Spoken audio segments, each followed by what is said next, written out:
अस्सलाम वालेकुम गाइस, कैसे हैं आप लोग। उम्मीद है आप तमाम लोग बखैर व आफियत होंगे। मेरा नाम मोहम्मद ज़हीर अहमद है। पिछली वीडियो में हमने आपसे डाइजेस्टिव सिस्टम से रिलेटेड जो कि इम्पॉर्टेंट चीज़ें वो डिस्कस की, जैसे कि डाइजेस्टिव सिस्टम है क्या, कौन कौन से पार्ट्स हैं उसके अंदर और कौन से ऑर्गन है जो कि इस सिस्टम को रन करने में मदद देते हैं। आज की वीडियो में हम आपसे डाइजेस्टिव सिस्टम से रिलेटेड जो कि कॉमन डिजीज हैं कि हर दूसरा पेशेंट जिनसे अफेक्टेड होता है उन डिजीज का एक ओवरव्यू देंगे। ये वीडियो बहुत इंपॉर्टेंट है, तो इस वीडियो को आखिर तक जरूर देखिएगा। अपना फार्मा चैनल को सब्सक्राइब कीजिएगा, बेल के आइकन पे क्लिक करना ना भूलिएगा और अगर ये वीडियो आपको पसंद आती है तो इसको ज्यादा से ज्यादा शेयर कीजिएगा। तो आइए अब हम डाइजेस्टिव सिस्टम से रिलेटेड कॉमन डिजीज के बारे में ओवरव्यू देते हैं। आइए अब हम major disease related to digestive system का आगाज करते हैं। सबसे पहले डिजीज आती है oesophagitis, second one is heartburn, तीसरी डिजीज है गर्ड, चौथी डिजीज है अल्सर। अल्सर की ही सब टाइप्स आती हैं, जैसे कि गैस्ट्रिक अल्सर है, पेप्टिक अल्सर है और डुडेनियल अल्सर है। और आखिर में जो कि मोस्ट कॉमन डिजीज है डाइजेस्टिव सिस्टम से रिलेटेड वो है एच पाइलोरी। तो अब हम हर डिजीज का एक स्लाइडली सा ओवरव्यू करेंगे और आपको बताएंगे कि ये डिजीज होती क्या है। पहली डिजीज है एसोफेजाइटिस। It is the inflammation of the esophageal wall near the esophageal junction and can be acute or chronic. Esophagitis is the most common cause of GERD. Esophagitis जो डिजीज होती है इसका मायने है इन्फ्लेमेशन ऑफ एसोफेगस वॉल। खाने की नाली को एसोफेगस कहा जाता है, तो उस ट्यूब के अंदर अगर इन्फ्लेमेशन होती है तो उसे एसोफेजाइटिस कहा जाता है और ये बहुत कॉमन कॉज है एक मेजर डिजीज की जिसे हम गर्ड कहते हैं। सेकेंड डिजीज है heartburn. Heartburn is a painful burning feeling in the middle of your chest. It's not really in your heart, although it's caused by stomach acid rising into your oesophagus reflux which run through your chest close to your heart. Heartburn is an occasional symptom for many people and a chronic condition for other occurring frequently. Heartburn basically वो disease है कि आपके chest में एक pen होता है, यानी कि वो दर्द जो आपके सीने में हो लेकिन आपके दिल में ना हो। वो दर्द होता है एसिडिटी की वजह से, यानी कि एसिड जो है वो स्टमक से एसोफेगस में आना शुरू कर देता है, जिसकी वजह से जो पेन होता है उसे हार्टबर्न कहा जाता है। ये ओकेजनली भी होता है और फ्रीक्वेंटली भी होता है। ओकेजनली से मुराद ये है कि अगर कोई एसिडिटी से रिलेटेड कोई चीज़ आपने खा ली तो वक्ती तौर पे भी जो जलन होती है उसे हार्टबर्न कहा जाता है। और अगर ये मुस्तकिल बुनियादों पर अगर आपको जलन महसूस हो तो ये क्रोनिक कंडीशन कहलाती है। तीसरी और मोस्ट कॉमन डिजीज जो कि डाइजेस्टिव सिस्टम से रिलेटेड है वो है गर्ड। गर्ड की एब्रीवेशन है गैस्ट्रोएसोफेगल रिफ्लक्स डिजीज।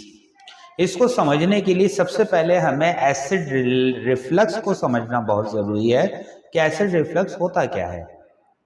जैसे कि आप इस पिक्चर में देख सकते हैं, acid reflux is when acid from the stomach move backward into the oesophagus.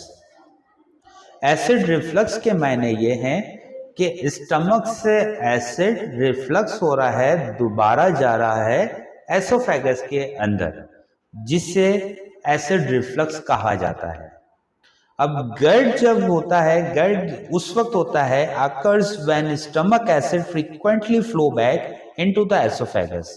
This backwash, it means acid reflux, can irritate the lining of your esophagus. गर्ड उस वक्त बीमारी कॉज होती है कि जब एसिड मुस्तकिल रिफ्लक्स हो रहा होता है एसोफेगस की तरफ और एसोफेगस की वॉल उससे इरिटेट होती है या उससे मुतासिर होती है। इस कंडीशन को गर्ड कहा जाता है। अब यहां पर एक सवाल पैदा होता है कि हार्टबर्न और गर्ड में क्या फर्क है। मैंने आपको हार्टबर्न में एक टर्म बताई थी कि ओकेजनली अगर कोई चीज खाने से, यानी कि मिर्च मसाले वाली चीज खाने से अगर आपको जलन होती है या चेस्ट पेन होता है occasionally for some time period, तो वो हार्टबर्न है। लेकिन अगर वो मुस्तकिल तौर पर आपको दर्द महसूस हो तो वो GERD की पोजीशन कहलाती है। तो that is the major difference between heartburn और GERD।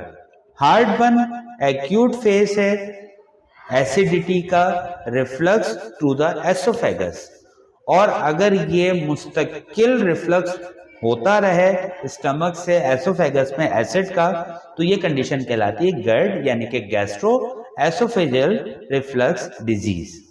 चौथी जो हमारी डिजीज है डाइजेस्टिव सिस्टम से रिलेटेड, वो है ulcer. Ulcer is a condition in which acid break the wall या लेयर ऑफ स्टमक। जैसे मैंने आपसे डिस्कस किया कि एसिड रिफ्लक्स भी हमने आपको बताया कि एसिड का रिफ्लक्स हो रहा है स्टमक से एसोफेगस के अंदर, लेकिन अल्सर जो डिजीज है वो प्योरली रिलेट करती है आपके स्टमक से। यानी कि जो एसिड स्टमक में मौजूद है वो कंटिन्यूअसली ब्रेक करता रहे वॉल या लेयर को स्टमक की, तो वो कंडीशन कहलाती है अल्सर। इसकी 3 मेजर टाइप्स हैं। पहली होती है गैस्ट्रिक अल्सर, दूसरी होती है पेप्टिक अल्सर और तीसरी होती है डुडेनियल अल्सर। अल्सर को समझने के लिए एक बहुत आसान तरीका हम आपसे शेयर करते जाएं, वो ये है कि जब एसिड स्टमक की वॉल को ब्रेक करे, डाइजेस्टिव सिस्टम के अंदर हमने आपसे डिस्कस किया कि स्टमक की 5 वॉल्स होती हैं, तो जो वॉल सबसे पहले ब्रेक होती है तो अल्सर को हम रिलेट करेंगे उस वॉल से। यही वजह है कि अल्सर को इन शॉर्ट यही कहा जाता है कि जब भी एसिड ब्रेक करता है लेयर को या वॉल को स्टमक की, तो वो अल्सर की कंडीशन होती है। अब वो गैस्ट्रिक साइड हो, पेप्टिक साइड हो या डुडेनियल साइड हो, जो वॉल ब्रेक होगी उस कंडीशन को उस वॉल के नाम के साथ अल्सर का नाम दिया जाएगा। 5वीं और मोस्ट इंपॉर्टेंट जो डिजीज है डाइजेस्टिव सिस्टम की, वो है H pylori infection. H pylori है क्या? Helicobacter pylori infection. Helicobacter pylori infection occurs when H. pylori bacteria infects your stomach. H. pylori can damage the protective lining of your stomach and small intestine, causing ulcer, inflammation, gastritis, and etc.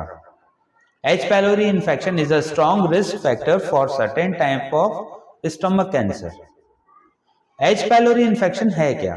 H. pylori basically एक bacteria है।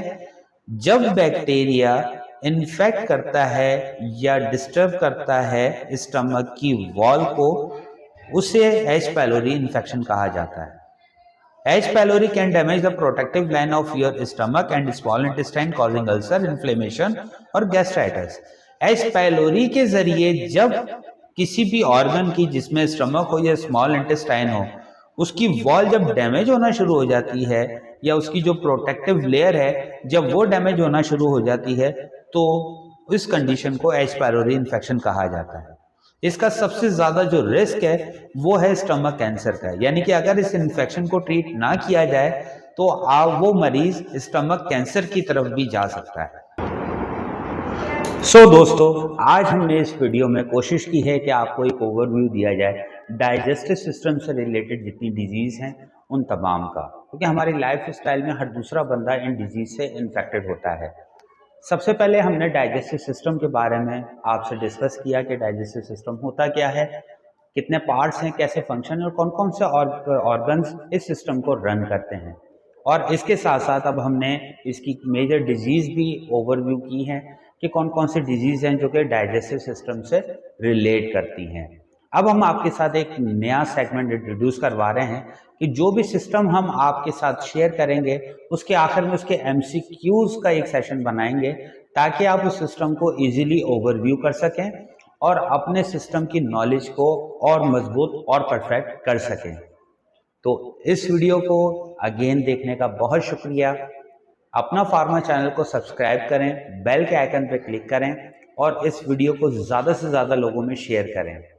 Again मेरी वही request है कि जब आप video को view करते हैं तो सब्सक्राइब का बटन और बेल आइकन का बटन आप स्किप कर जाते हैं। तो आप लोगों से अगेन रिक्वेस्ट है कि जब भी वीडियो को व्यू कीजिए, सब्सक्राइब के बटन को क्लिक कीजिए, बेल आइकन के बटन को प्रेस करना ना भूलिए और इस वीडियो को ज़्यादा से ज़्यादा शेयर कीजिए। अगली वीडियो तक अपना बहुत सा ख्याल रखिएगा और अपने चैनल का भी। मिलते हैं अगली वीडियो में। बहुत शुक्रिया।